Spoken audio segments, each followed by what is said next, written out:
Tonight's guest on Love Noise is Kimberly Meyer. She's a Nebraska-born singer-songwriter, Army bandmaster, and Hall of Fame inductee known for powerhouse vocals and heartfelt storytelling. We'll talk new releases, life on the road, and service in the 147th Army Band. Stick around. This is one you don't want to miss.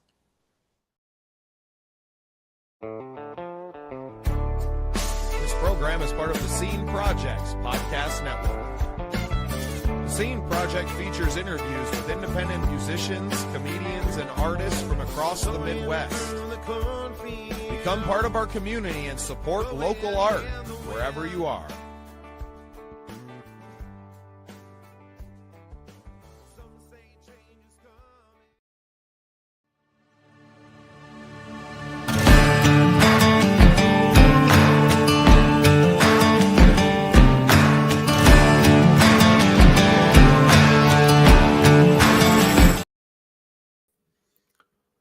Well, welcome into another exciting episode of The Scene. I'm your host, Bubba Startz, and this is Love Noise, our weekly live show here on YouTube and others where we feature independent artists, we feature some of their songs, and we get to talk with them. Our co-host, Willie, will be joining us a little bit later, but I'm going to bring on our very special guest right now, Miss Kimberly Meyer. Kimberly, welcome back to The Scene Projects. Hi, Bubba. Thanks for having me. Yeah, well, and tonight's fun because we get to share some of your music and talk about all the exciting things that have happened since the last time we spoke. I don't even know that episode's come out yet, but you're hard to keep up with. I wondered if I missed it or There's so many now. You've been busy. It's okay. There's so many. I know. Honestly, and especially after the Josie Music Awards 2 weeks ago now, or 10 days ago, we could do an episode every day, I feel like, and not run out of content anytime soon. It's been a surreal couple of weeks, and I know that you feel that as well. Talking a little bit off camera, I think I'm busy, and then I talk to you, Kimberly, and I feel like I'm standing still. We're just living the dream. That's what it is. But yeah, the Josie Awards, that looked really fun. It was a blast. It was a blast. And I'm really getting used to that red carpet atmosphere and finding that I thrive in it. But it's a lot of work. It's a lot of work. I mean, I did pretty much 3.5 hours of straight interviews. Just kept on going, talking to people. I had to have talked to probably over 100 people. I have my little autograph book to keep track. They didn't realize that they were helping me keep track of all the people that I had done, because there was no way. I mean, other than like one of the bus counters, right? That I'm sure you have to use when you're herding cats in the band, right? To make sure everybody makes it on the bus. Beyond that, I don't know how you would keep track of what we did. It was just a revolving door of independent musicians, and what a joy. What a joy to not just experience the Grand Ole Opry and the awards show, but to really be a part of the show. And that's what it's what I've always craved, without having to get up on stage and perform, right? My performance happens kind of, as a sideshow almost, right?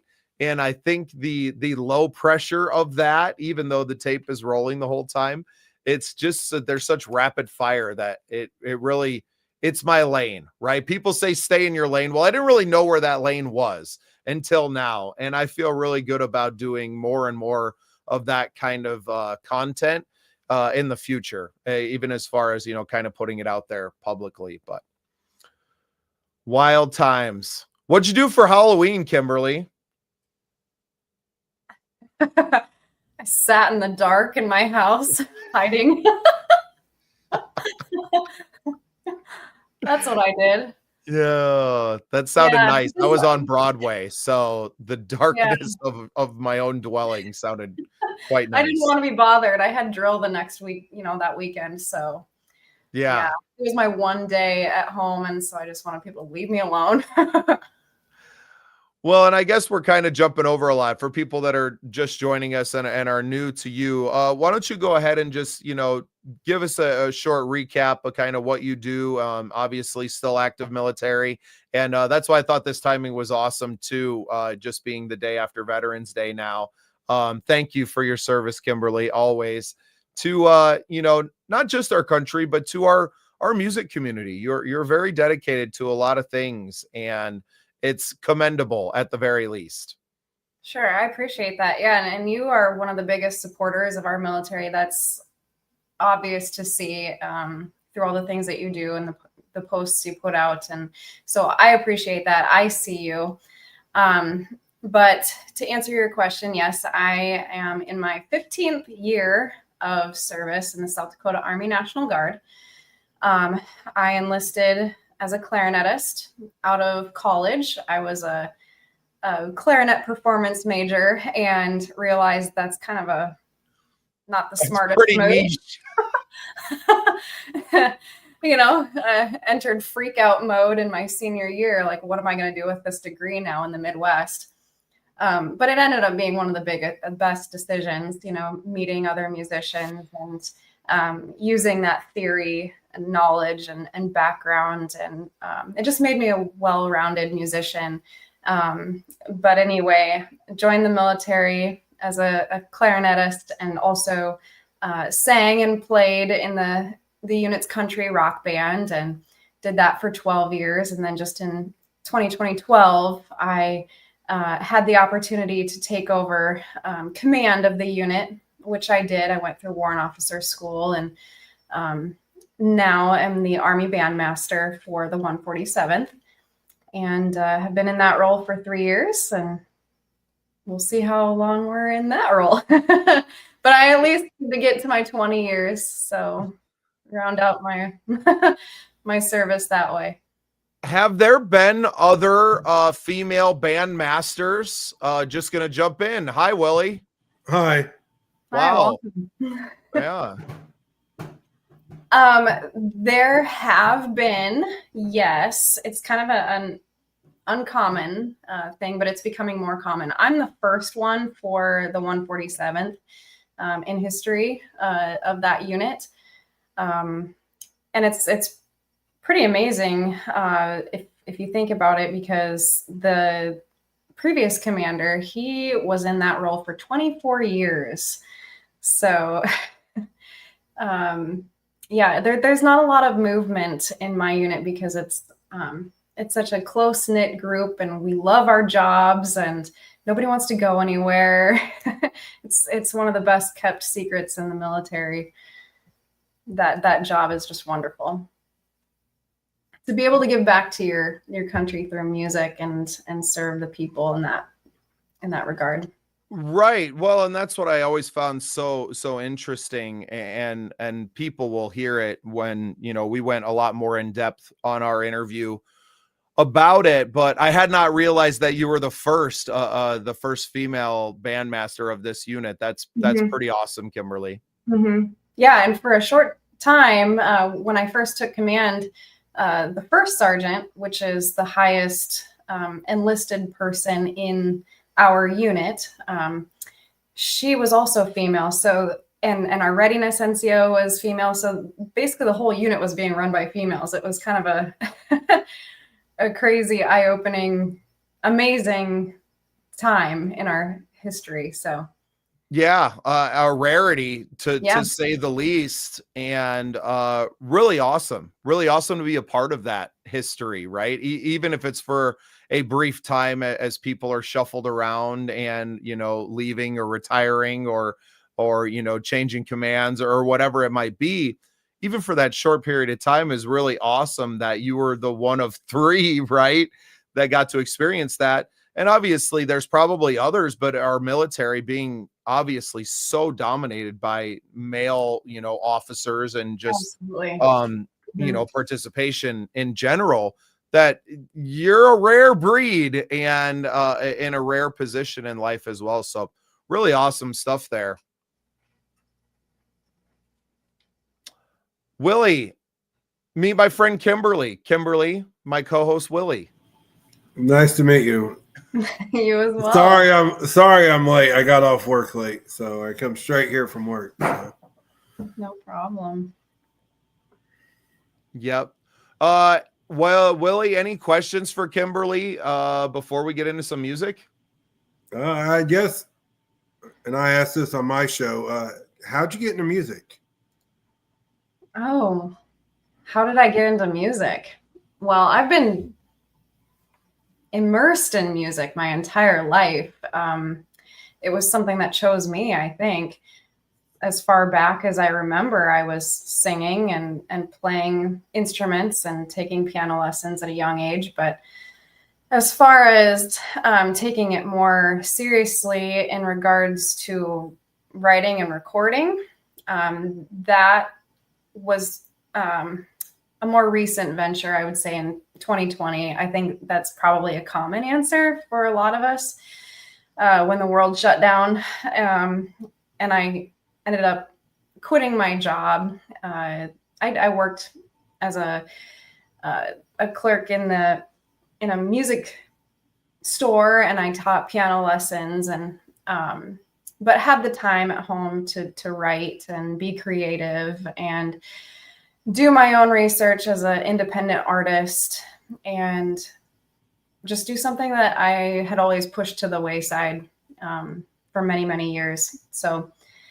that's about when I took it seriously. And now I've been going full force, putting out new singles all the time since then. It seems like. Right on. And thank you for your service. Appreciate that. Thank you for the support. Yeah, your new banner looks really good back there, Willie. I know. I was excited about it. I ain't gonna lie. As soon as I got it up, unfortunately, it's got to come down next week. So fingers crossed next week I get into the new house. So. Well, we are happy for you. I know it's been a lot of, I'm not the only one who's had plenty of changes happening around us. It seems like the whole crew and the whole world is dealing with a lot of change and unexpected changes and crazy travel plans. And I don't know the half of it. I told Kimberly earlier, Willie, that it's like, I feel busy until I talk to you. And then I feel like I'm standing still, but What, talk to me? No, to Kimberly. I was say, you're way busier than me. Don't no. So we've been traveling this country like crazy. Yeah. I think the first song that I want to get into is Music City Miseries. So Okay. I'd love for you to give us a little bit of backstory on that. And I'll kind of get this all pulled up. Awesome. Yeah. So this is my latest release. And it's probably my favorite at this moment.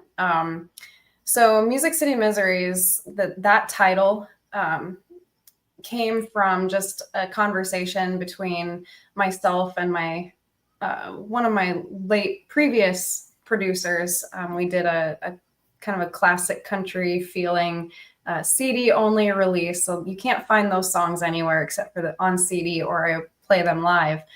But anyway, so I would say 25% of the time in the studio we were recording, and the rest of the time we were just talking about life and all these things. And I was kind of going through a hard time, relationships and things were failing, and I was really just kind of struggling inside. And he was telling me about his time in Nashville, when he lived in Nashville, and writing songs for like Waylon Jennings and hanging out with Willie Nelson and, living the dream, right? But his marriage was failing, and divorce and, kids and all that. And that's the kind of things that people don't see from the outside and looking in. And we as artists and creatives are chasing this dream and, letting the music dictate our lives. And I just came to this realization that, hey, I'm here now. I made my choice to follow these dreams, and, we're struggling. It's really not as glitzy and glammy as it seems. And a lot of people tell me, oh, it's wonderful to see you making it in the music business. But we know it's a struggle. We know the truth, right? And so that's what this song is about. But anyway, Jim Casey was his name. And he just said, yep, that's just Music City Miseries. And I said, Jim, I'm writing that down. And I saved that for 3 years after he passed and everything. And I took it to my current production team. And I said, hey, I really want to make something out of this. And we sat down and we co-wrote it in one afternoon and did some rough tracks of it in one day. And the song was born, and I love it. So awesome. Well, we're going to jump into it right now. So this is Music City Miseries by Kimberly Meyer.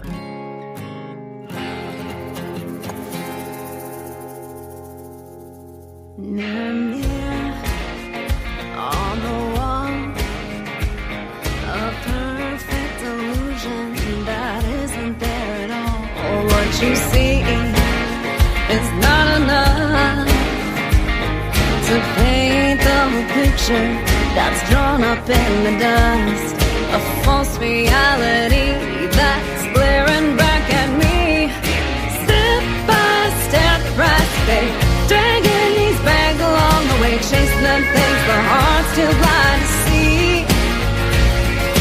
Damn this God-forsaken day, bending off the walls of gray, fighting to keep a piece of me, losing what I'll never need. These Music City miseries, getting lost in a maze, playing with delusion, but this life is not a game. This desire becomes a vice.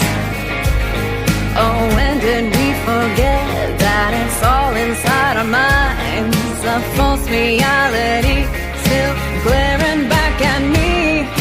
Step by step, the price to pay, dragging these bags along the way, chasing them things the heart's too blind to see.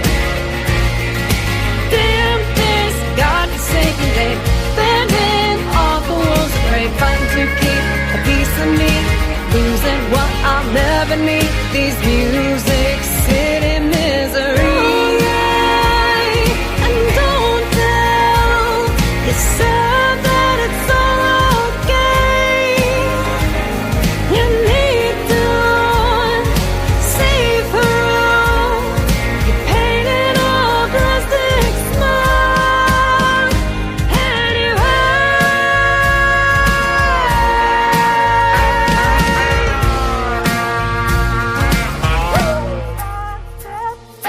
Step by step, the price to pay, dragging these bags along the way, chasing them things the heart's too blind to see.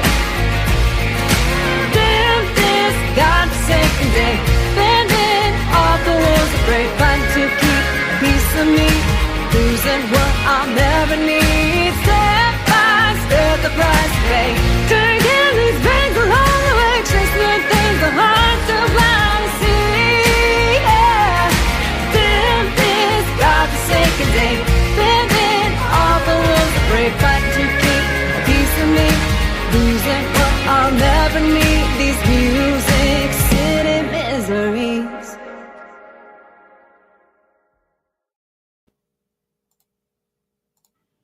Nice. Yeah, a lot to be proud of there. what'd you think? Great little song. I like your growl in the you get a little bit of a growly nature to you in the choruses there. I really like that. It's very catchy. Thank you. Yeah. I like it. Yeah. It's nice to make things that you can be proud of, right? Yeah. I don't know if it's happened to you, but back in 2009 when we were making our first record, and I just everything's always been rushed. I've always just kind of wanted to just to go to do it and not necessarily to do it right. And I ended up with things that I just wasn't really proud of at the end of the day. And I have an old record that we did, Transgressions, where it's just like I could redo every single thing on there, right? And we spent a lot of time and a lot of money to do it, but didn't do it right. And we didn't know what we didn't know, right? So I mean, there was nothing we could have really done differently because it was our first time doing it. But Sure. I didn't get to really, the songs didn't get the treatment they deserved, right? At the end of the day, they could have been a lot better. So I think that's probably why it took, 15 years for a new album to come out. I feel like on this time where it took me a year, right? I tracked him at one time and I wasn't rushing it. It happened when it happened, and that was just the way that it was going to be. So, well, if you love it, you can always redo them, Well, and that's kind of, I had a lot of stuff that didn't get recorded. Most of these songs that I recorded, they're not new songs. I mean, the one I wrote for my wife, Danielle, and I guess Drifter, I wrote 7-8 years ago, but some of these songs are teenagers, right?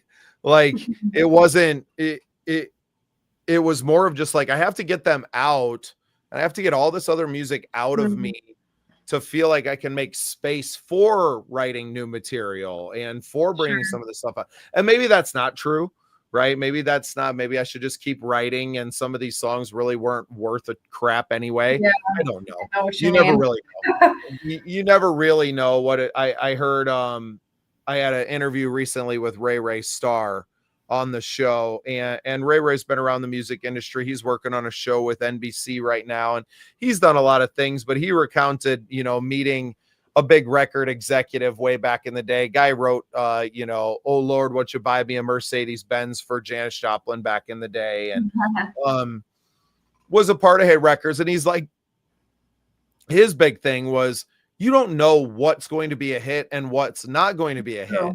You think you got something that's going to be the next big thing. Yeah. And then it falls on its face. And then you have something that you think is a throwaway and it becomes the biggest hit in the world. So maybe I should not be so hard on myself and try to get, 5 songs out every 5 years, and eventually we'll make it. Yeah.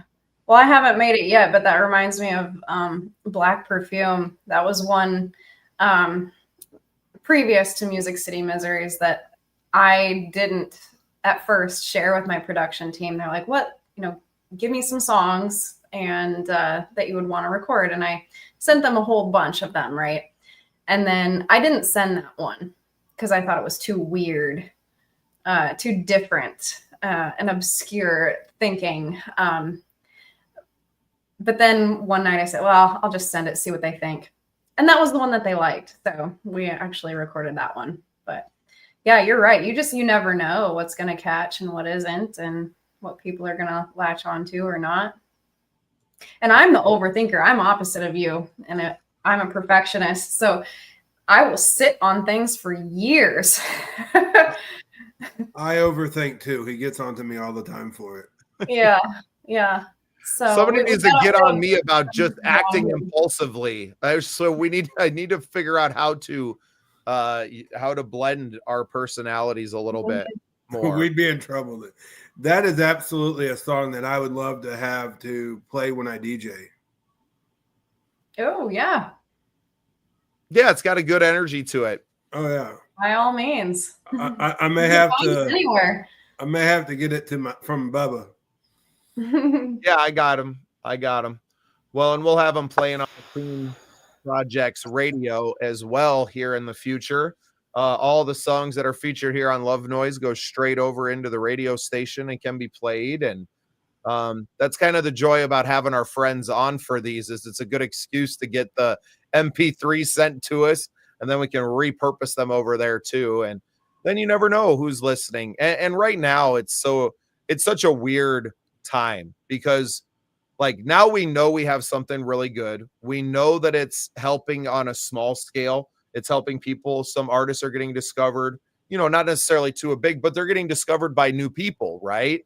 And we're about to see over the course of the next year a massive influx of new fans that are going to be listening to all these artists and tuning in to all the things that we do.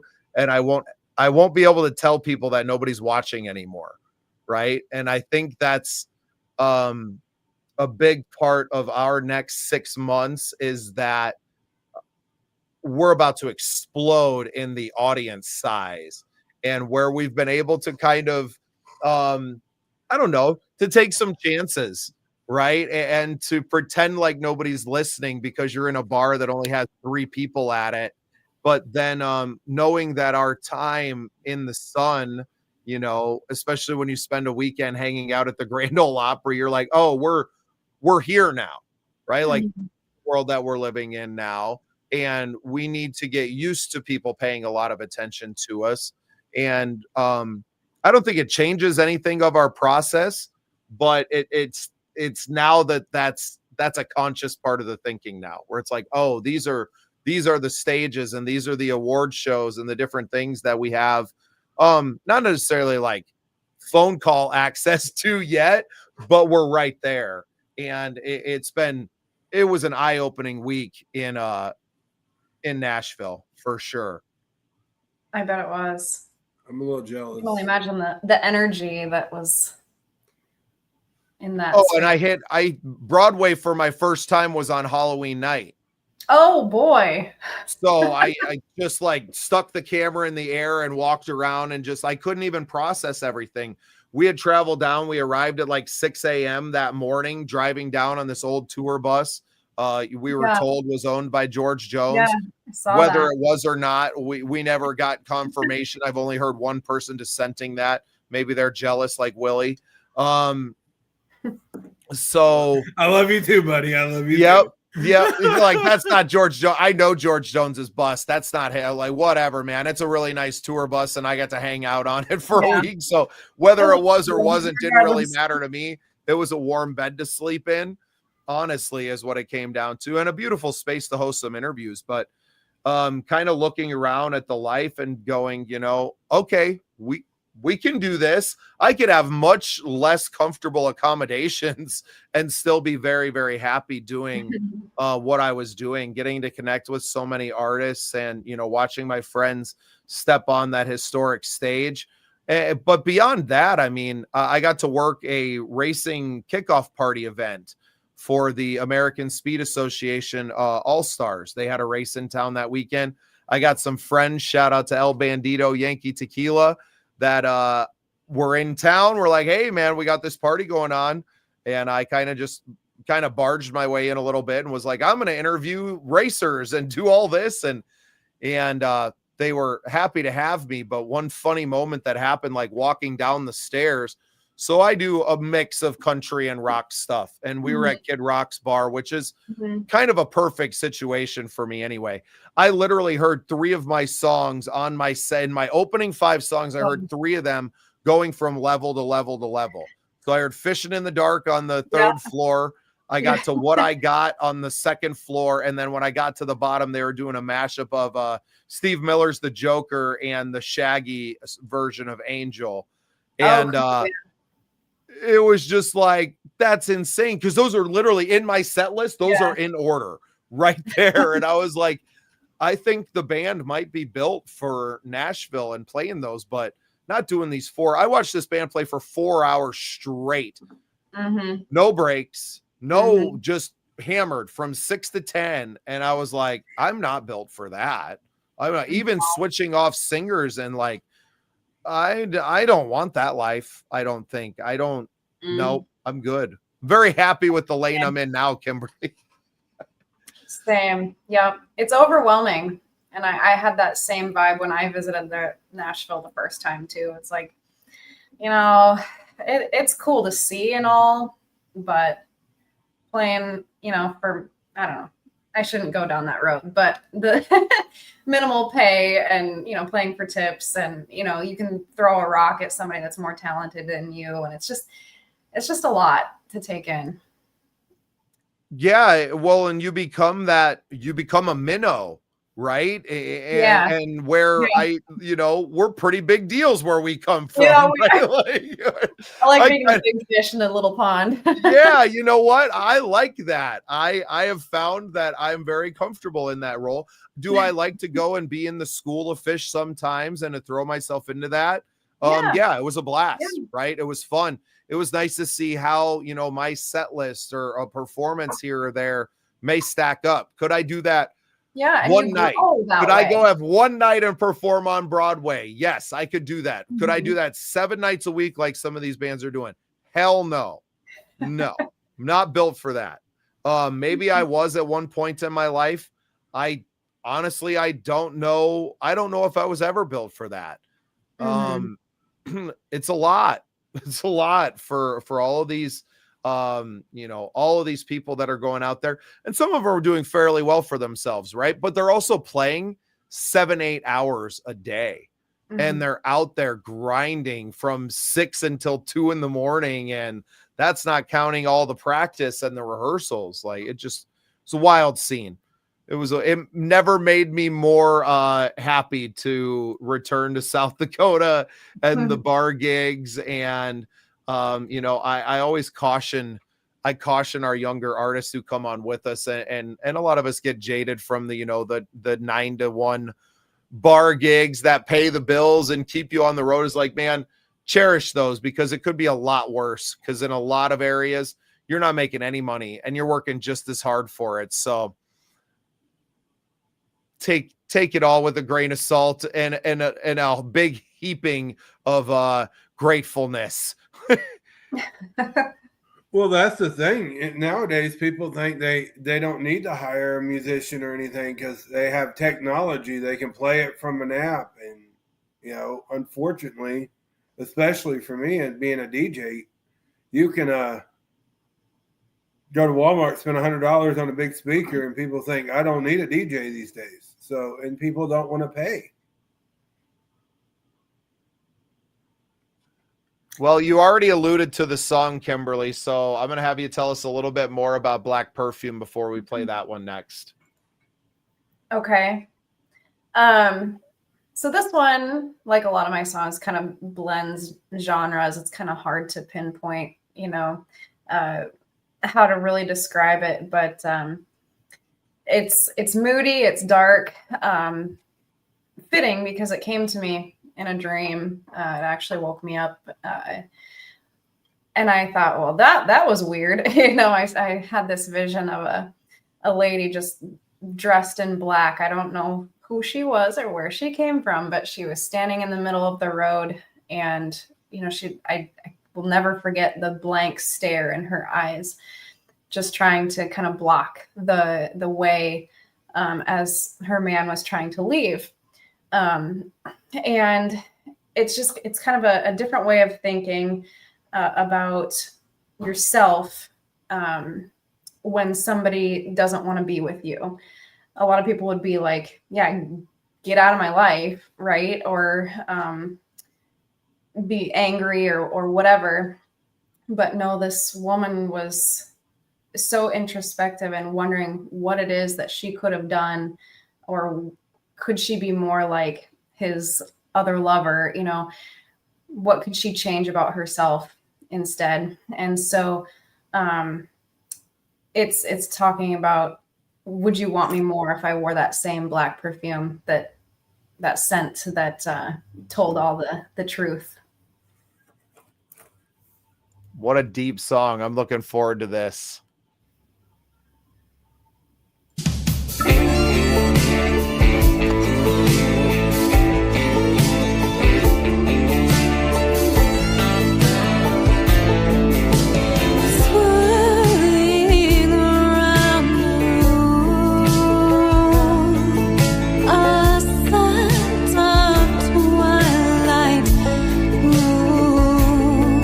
Like sparkling stars.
Very nice. Really showing off the vocal chops on that one. Yeah. I was gonna say, can you tell I like to have fun with my with my range and the background vocals? That's all me. Yeah, it's incredible. Incredible stuff. Thank you. Yeah, I think it's easy. It's easy to lose that sometimes when you're writing like this rock country, unless you're Carrie Underwood and you're really belting songs out, that it's really easy to lose good singers in that world, right? You end up making songs about drinking and partying all the time, and it just kind of, yeah, that was good. It gave me it gave me New Orleans vibes, some Fleetwood Mac type feel. I get that a lot. To it. Yeah. It was really good. I enjoyed it. Willie, what'd you think? Just as amazing as the last one. I mean, I love the range you brought to the table. I mean, thank you. Yeah, that one I got to be free. Absolutely phenomenal. Thank you. No, and you talked about how that one wasn't really something that you were even going to bring to the table for that session. What was it finally that was just like, I'm going to send it, and I'm just going to let it ride? I don't know. I don't know. Something came over me and just like, I was sitting here in the dark. Like, whatever, let's just see what happens. Didn't think about it anymore. Like, let's just see what they think. Right. Now, did you kind of have all the parts written out in your head already? Did you have demo versions made before you sent them, or was it just the words essentially? No, I usually just send lyrics, and the guitar part is what I had for this one. So I'm just strumming my little guitar part and singing, and then I send a chord and lyric sheet. And from that, the producer is very intuitive. He can get a good sense of the feel that I was looking for. And when he sent me a mix back, I was like, yep, you got it. This is perfect. Even down to, that double time chorus and the halftime feel in the bridge. And then, you got the tambourine. It's very dark, but yet very interesting. So yeah, I think they did a great job with it.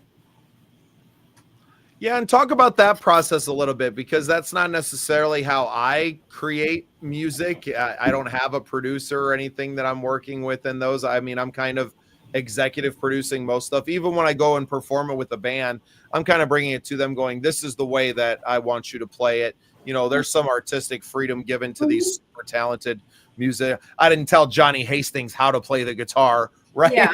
It was more of like, here's the song. You kind of know what to do, but this is the feel that we're going for. Yeah. Talk about that relationship as a songwriter, and then having a producer that's kind of taking your baby, right? This thing that you've kind of brought to at least this point, and then letting that go to be like, do you know these people very well before you're sending them this stuff? I feel I'm very protective of my song, so it freaks me out to even think about just sending them off to someone. Yeah. Well, let's see. We've done, several songs together, so we're building that relationship, and we're, getting a good feel for what my style is. But no, I always have a pretty good sense of what I want the song to sound like and what instrumentation I want to be in there. And it's always led by the song. I let it, kind of evolve itself.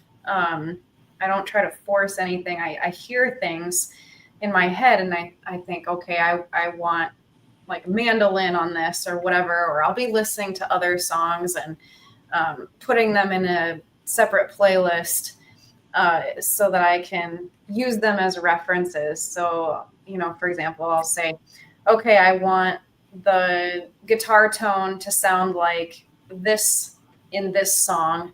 And then I want, the mandolin to sound like this in this song, or I want this kind of feel or beat.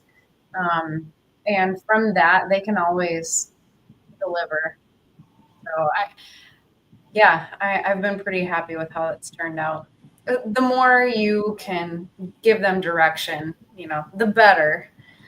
Otherwise, you're going to come out with something that's you're not happy with. And I've done that before in the past, where I was like, here's the song lyrics and the chords, figure it out, and then it's not what I want. So you have to know what you want.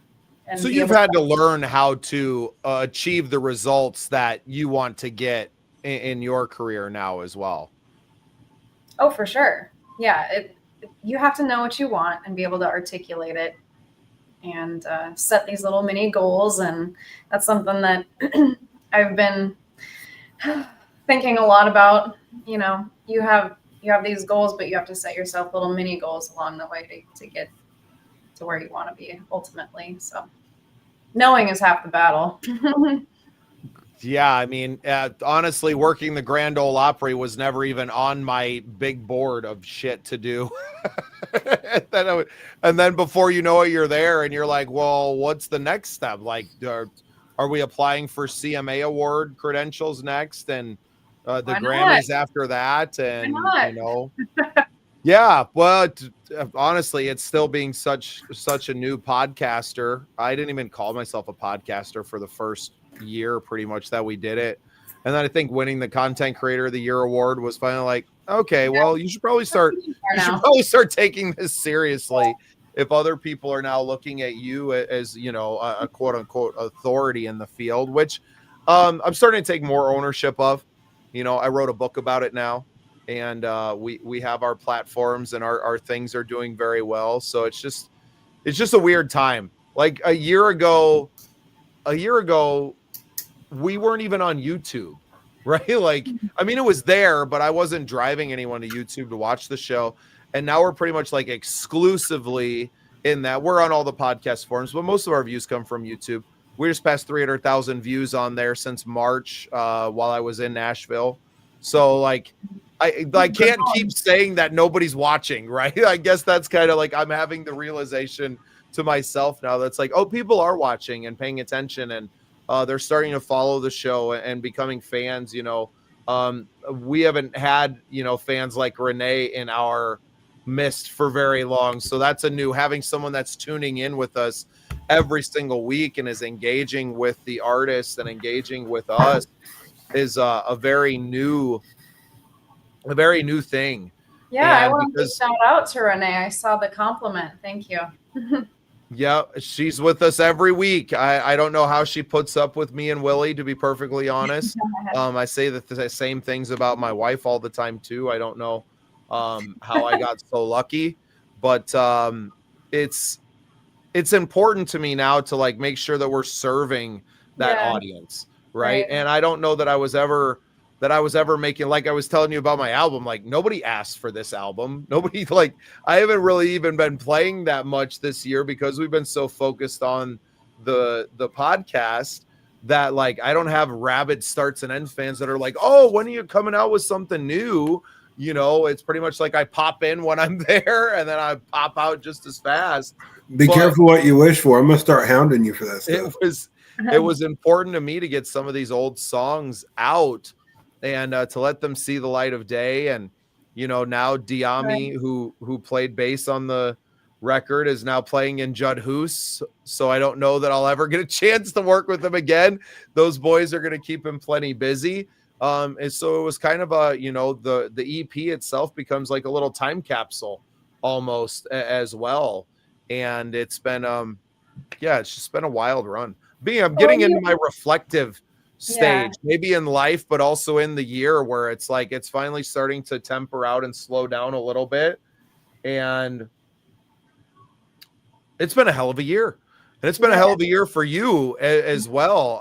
I can't let you go the whole interview without talking a little bit about your bodybuilding career as well. And sharing a little bit about that. Now, you've done a couple of competitions this year, correct?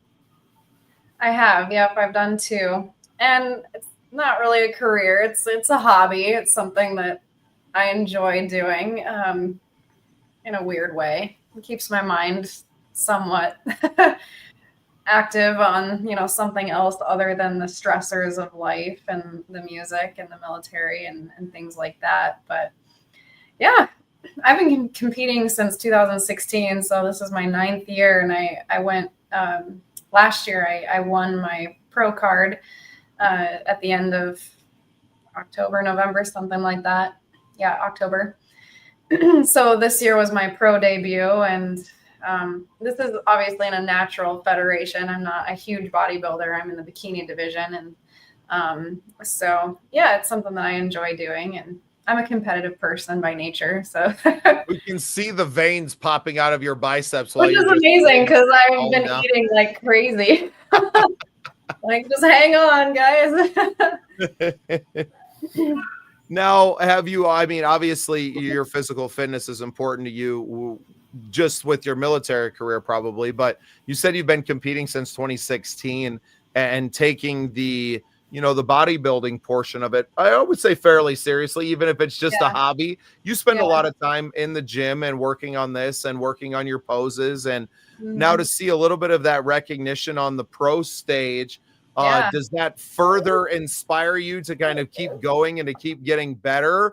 Or is it more of like, okay, I've seen that, done that, and that's not necessarily going to be a part of, my future as, a career or anything? And that's like good enough? Or is this something that you'll see yourself continuing to pursue, as a professional now, for many years to come? Yeah, that's a great question.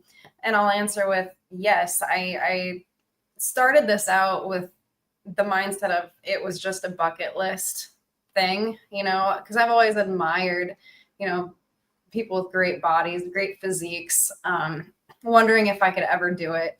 I wouldn't, I liked sports growing up, but I was never great at it. And as a female, we always kind of struggle with self-image anyway. But it was just something that I wanted to work towards and not get last place when I tried it. And ended up getting second place my first show in the novice division. And, there's nothing more motivating than your own success.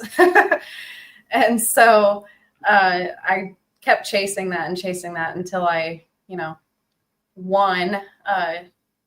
And, I would win here and there, but nothing really mattered until like this last one where I was able to do it in a show that was big enough to win me that pro status. And same thing this year. It was like, that feeling of, when you're going into high school, you're, let's say you're in 6th grade, right? And you're the top dog in the elementary. And then you go to junior high, 7th grade. This is in the little school that I grew up in. And then you're back down at the bottom. And then you work your way up in your 8th grade and you're the big dog again. And then 9th grade, you're knocked down as a freshman. You're the little dog. It was that feeling, I just wanted to not get last place and ended up doing really well. I got second place this last show at nationals in my federation. So I'm like, heck yeah, let's do it again. I didn't know if I was going to take a break or not, or if this was even for me anymore. And, there's a lot of self-doubt all the time in this sport because you're putting yourself out there, way out there for the world to see. You're judged up there, with little itty bitty bikinis, and it's like, oh my gosh. So we're all, it's a nerve-wracking experience being up there on stage, getting judged in that manner. It's a very personal type of judging environment, but yeah, it's motivating to say the least when you succeed in something like that. And I think you can probably think about that in your world too, when you start seeing the numbers climbing and, start seeing that success a little bit. And it's like, yep, let's keep going, see how far this can take us. Right. And at some point, I think it becomes like, how do I serve others? And I could see you being a very good, I know that you have coaches in what you do, and I could see Mhm. a career for you in the coaching. I know you do a lot of teaching in your music business. So it just seems like a fit that you would have later on when maybe you don't feel like competing anymore. I don't see you getting away from the motivational side of it. And to help other young women around and up through this thing. Not that there's a ton of women that are getting into it, but I got to imagine that anyone in your world is completely inspired as I am, watching you go through all the training and then to be rewarded, and recognized for those when you go to your competitions. It's inspiring. Yeah, yeah, and I'm glad you said that, because that is something that a lot of people don't see, but I get the personal messages, the private messages from people saying, "Hey, you inspired me. I'm going to the gym today." It's like, yes, that's exactly,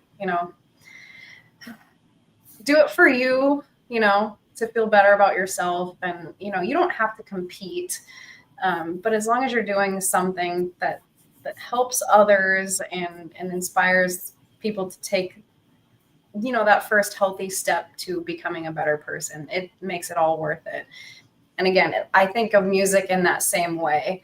It takes a lot for us musicians, putting our heart and soul in these songs and thinking it's not going anywhere. But if you touch just one person's life and it helps them through a tough situation or whatever, that's success to me. That makes it a lot more worth it as well. Yeah, and I think I've been doing this for so long that I get a little jaded to some things like that, right? I get a little bit, and I live in a really small town where not a lot of people, like, everybody's already said all the nice things to me that they're going to say, right?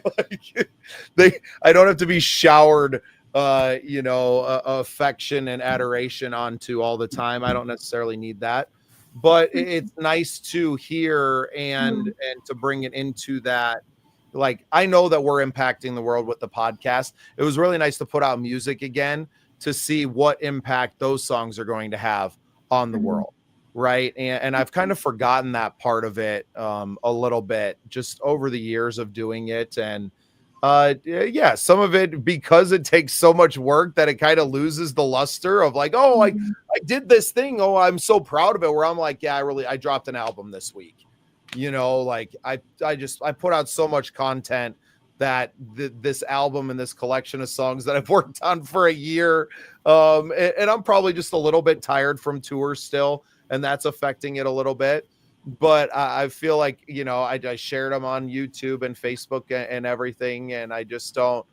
Yeah, It doesn't have the same feeling to me, but I know that as it gets out there and people are responding to that I'll kind of get that juice from it again, right? Where it'll be like, oh yeah, that's why I started writing songs in the first place. And that's why I enjoy playing music live and doing all of these, putting in all of this work that we do, is because of the feeling that it gives someone else and not necessarily the feeling that it gives me. See, that's the thing, is like, especially with me, I like being the part that I'm not so much a musician, but I do, and I help with sound. I don't think sometimes I sell myself short because I don't think I make a big enough impact. Well, the other day I actually had that kind of smacked in my face a little bit. One of the guys we ran sound for at Vibe Fest reached out to me and they're like, I need a sound guy. And I was like, okay. And he's like, I'm sure, because I do. I think there's better people than me. So Yeah, I get that as well. And I think we all kind of struggle with that. Am I doing enough? Am I good enough all the time? And that's get imposter syndrome pretty bad. And you talked about helping one person, and that's the thing. That's why I've almost quit doing my DJing as much, and I focus more on my podcasting because of that reason. Is I'd rather help one person through doing my podcast than DJing, because, you know, I'm there for 4 hours where I don't get to have real conversations with people. I mean, I talk to people, but there's no relationships being built. Mm-hmm. All right, Kimberly, I know you have to write another speech tonight, so let's get into this last one. Last song we got dialed up tonight is Call Me Crazy, which I think everyone could call all three of us at this point. Speak for yourself. I'm always saying call me crazy because of the situations I put myself in. Let me use my last bodybuilding show as an example. Call me crazy, but I'm going to make some money back and book a show the night before when I should be sleeping, and didn't sleep at all that night. But I do it to myself. Call me crazy. I don't know, did a PT test in the military that morning, and then I'm going to go work out again at night because I have a bodybuilding show to get ready for and another gig that same night. Just burning the candle at both ends and the middle. And in a relationship sense, sometimes we get into situations where we know better. This person is toxic. I know that. I can see that. But I'm going to get into it anyway because I love them. You know, call me crazy, but I'm going to write your name over and over again, see how it fits with mine. There's a lyric in this song about that. This song also kind of nods to my classic country upbringing, referencing Patsy Cline, Tammy Wynette, you know, those influences, but with a little Janice vibe, and blending the genres again. And so I was signed to an independent label last year, United Republic, and they described this song in a way that it caught my ear, and I liked it. I said, if Aerosmith and Patsy Cline wrote a song together, this is this song. And it's kind of crazy. It's like a kind of a Joker and Harley Quinn situation again. So you got this good girl, and then you got the bad guy, and she just gets tangled up with him. And here we are. I'm going to be the light in the dark, and I'm going to fight for this thing, even though I know it's wrong, and it's going to end up in flames. Guess what? It did. Spoiler alert. Call me crazy. Well, and with that, yeah. And with that, this is Call Me Crazy by Kimberly Meyer.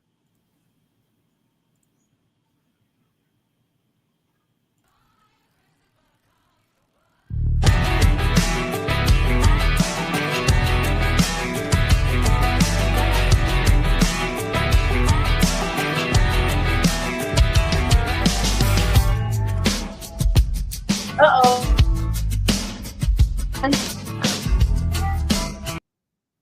Hold on. I sent you the wrong one. I sent you the backing track version. Can I email you super, super duper quick? Yeah, no, we're going to make you sing it.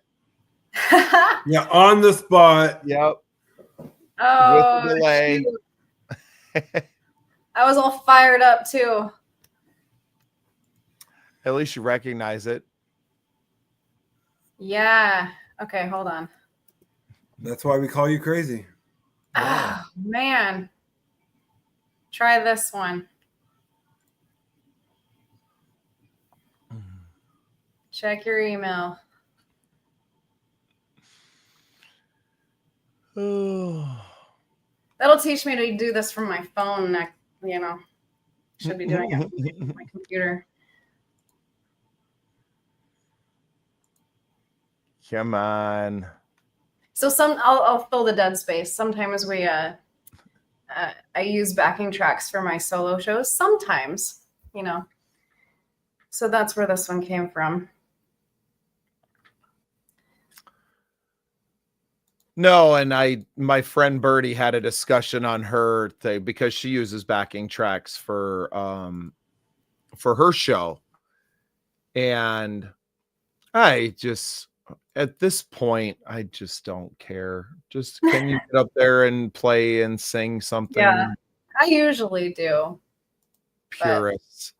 Sometimes when I'm in the bars and they've been drinking and it's midnight and they want to rock out, then I'll fire up some backing tracks and make it loud. But turn it up to 11 and let her rip, huh? Yeah. I like it. Let her rip, Tater Chip. I like it. All right. Now this is Call Me Crazy by Kimberly Meyer. Call me crazy, but I call you the one.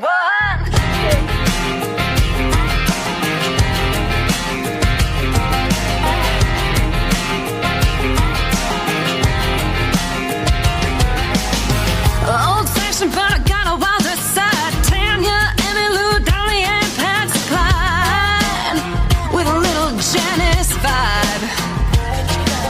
I can be soft, I can be sweet, I can be kind, I can be the devil in disguise. If you're a critter that bites, yeah. Well, I know what I want and I know how to get it. I got my red dot focused on you. Oh, I'm a giver when it's long gone. I'm a lover when it's all done. I'm a fighter when it can't be won. Call me crazy, but I call you the one. I'm a writer when the ink wells dry. I'm a lighter in the middle of the night. Line the pages with the name that isn't mine. Call me crazy, but I call you mine.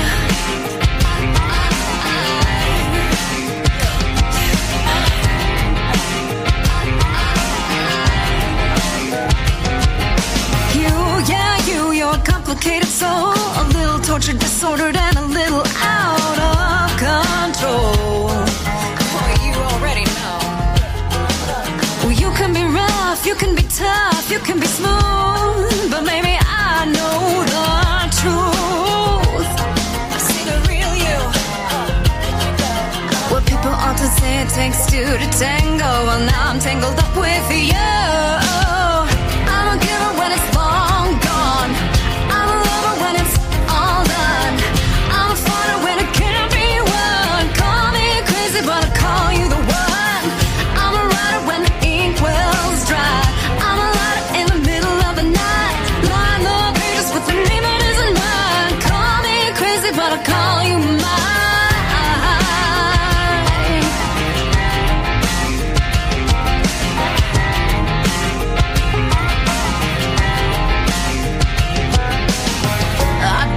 Do it halfway, it's all or nothing with me. Baby, you're gonna see that I got the fuse and you hold the match. Black powder cocktail, cooking up a batch. Please, tease, I'll bring you to your knees. I'm a giver when it's long gone. I'm a lover when it's all done. I'm a fighter when it can't be won. Call me crazy, but I call you the one. I'm a giver when it's long gone. I'm a lover when it's all done. I'm a fighter when it can't be won. Call me crazy, but I call you the one. I'm a writer when the ink wells dry. I'm a lighter in the middle of the night. Line the pages with the name that isn't mine. Call me crazy, but I call you mine.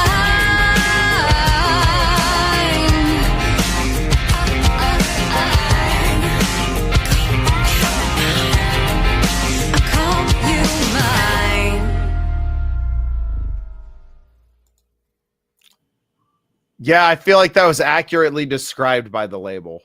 Oh, yeah?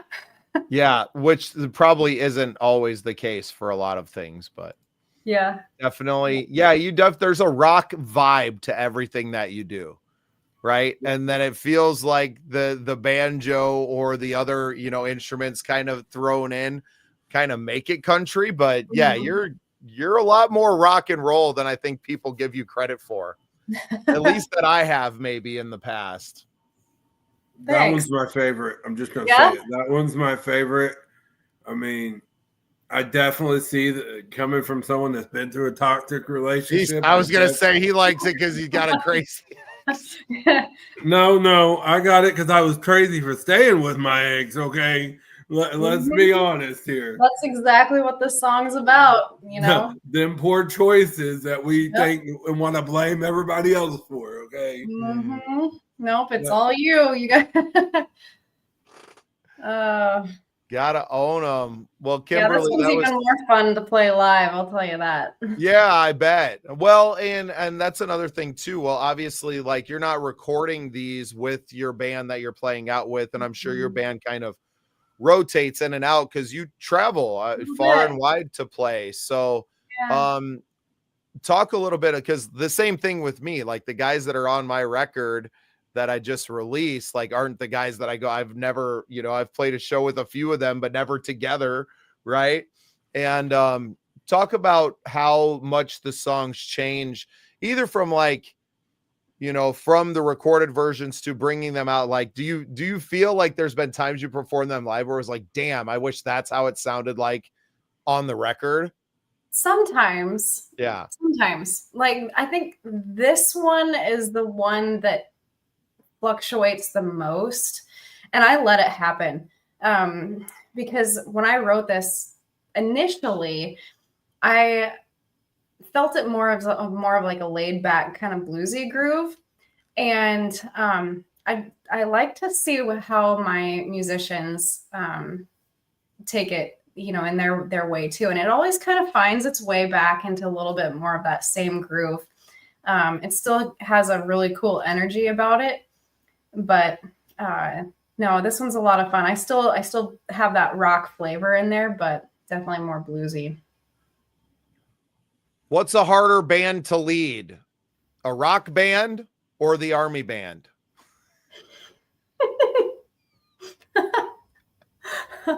A civilian band, for sure.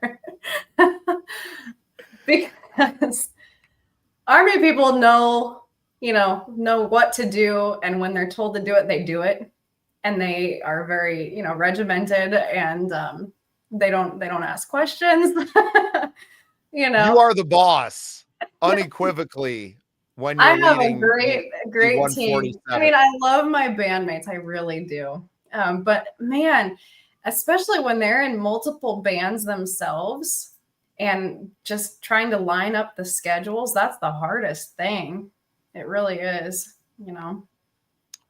Well, and it definitely feels like in the Midwest that it's hard to get away from that with the, the lack of really talented people. When you find talented people, you'd like to keep them to yourselves, but understanding that, with you have commitments. You're not playing every weekend, right? And for guys that want to play every single weekend, they're either going to, find a group that keeps them that busy, or they're going to play in multiple. And that's kind of where I got to the point where I was like, look, I'm going to end up just being the hired gun for my own band is, instead of trying to work around everyone's schedule, it's just a matter of like, well, I'm going to play the shows regardless of who's behind me. I will find someone, and being in this business for 25 years, I had a fairly large network that it was easier to put that together than to deal with trying to match up somebody else's schedule, or just almost dealing with new personalities. A lot of times was easier than dealing with the same personalities time and time again. I don't know if I assume it's probably a little bit different for a female band leader such as yourself, because once you kind of get comfortable with a certain group of guys that, because most of your musicians are going to be men as well, no different than your military life. But it's that doesn't really bother me, and I don't ever think of it in that way. I'm female and you're a bunch of men. That's never been something that's been uncomfortable for me, or have received any sort of disrespect in that regard. But I have noticed that shift in bands, and how I feel like back in the day, it was like you have your core members and you are a band and that's it. But it's definitely become more and more common to just be like you said, the hired gun and, just kind of floating. And that was really, really uncomfortable for me, just starting out and having to switch players. It's a trust thing. It's a trust thing because I'm an over preparer, and I want to make sure that I'm playing with other musicians that prepare just as much as I do on the backside. And we played every show in the last 2 years without a rehearsal. We just get up and play the show. So you have to know your stuff. And so that was something I had to overcome trust-wise. Well, if you're ever in Missouri, I'd love to run sound for you. Sounds good. I will get your contact. Yeah, well, and Willie's actually putting together a couple of big festivals, and the benefactors of those will be Operation Combating Veteran Suicide. I think it would be really cool to have you down in Missouri to help us out with some of these and to perform, whether it's solo or with the band. I think that would be really cool too. So we'll talk a little bit more off camera and over the next, probably wait for you to get back from some of your long trips that you'll be taking in the next few weeks, but maybe after the holidays we can catch up and get you dialed into some cool stuff. Yeah. And I'd love to have you on my show as well. Definitely. Yep. Wait until this month is over, and then let's talk. Hey, right. I'll be here. I ain't going nowhere. Okay. Sounds good. Bubba won't let me quit at this point. He tells me no. No, well, because I need someone to keep me motivated to keep waking up every day. I'm so tired, and I'm like, is this worth it? Like, is it worth it if nobody pays you to be here and to keep doing it? Like, would you keep doing this if no one was paying you? Right. And I'm looking back the last few weeks of my life, I was like, well, almost nobody paid me to do this. And it was the greatest experience that I've ever had in music. And just in I mean, minus like kids being born and, getting married, I mean, right up there. And as far as a whole 2 weeks, so many things had to go absolutely perfect for me to do the entire trip and to return home in perfect timing. It was incredible. I think it's going to take me a month. It's going to take me the rest of the year to like fully absorb what we did for ourselves in our career in that time. And, I'm already starting to change my mentality around a lot of things. And unlike you, I'm a chronic underpreparer and cram the night before the test or, produce it immediately on stage. I need people to show up that are just ready to go with the flow and are not going to get bent out of shape because we may be unprepared in certain things. And that's why me and Willie get along great, is because neither one of us are doing our homework. Oh, correction, sir. I do homework now. That's great.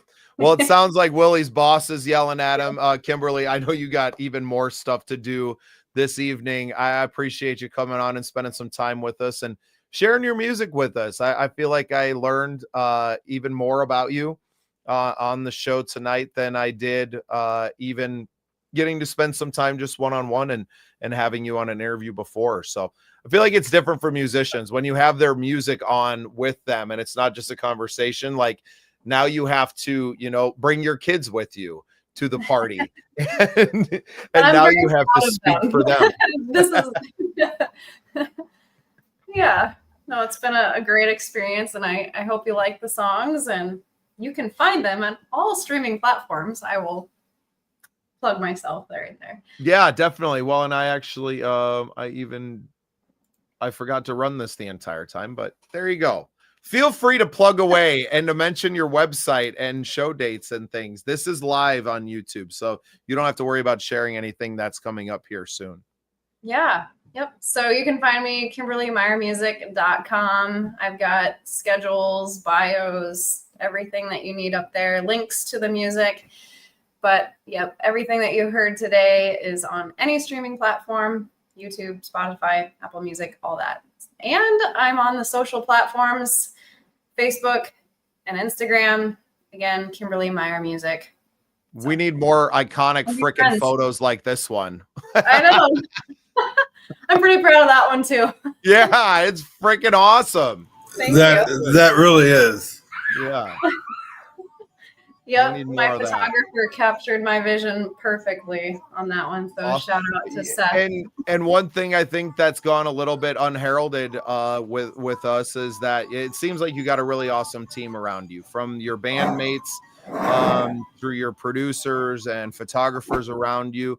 It seems like you have a lot of great people that are able to take these huge visions that you have inside of your head and to bring them to life. So it gives you the freedom to pursue some other hobbies. And you're very busy with your military career and your service, and running a much larger band, right? Like, I'm sure that work follows you home. It's not like your responsibilities to the 147th. Yes. And when you clock out for the weekend, right? Like, there's no clocking out. No, as I was doing emails and signing documents and, planning for our next missions and stuff. And I'm not getting paid for that either right now. So I get it. Yeah. No, well, you inspire me to keep on going in everything that I'm doing. I mean it when I say I feel busy until I see your life and I'm like, oh, you actually have quite a bit of room for other things. And you could be doing more. And I'm not, working necessarily in service of our country, although we are trying to do our part with, Operation Combating Veteran Suicide and everything we can there to help our heroes when they come back home and when they discharge. But I appreciate you so much. I was glad you scheduled in for this week, being Veterans Day week. And it was great to spend some time with you again, friend. That's right. It was great meeting you. You as well. Thank you for having me. Our pleasure. All right. Well, and for everyone else, we appreciate you tuning in with us every week and being a part of the scene. It's going to continue to grow and get better and better. We want to thank Kimberly Meyer Music for joining us tonight.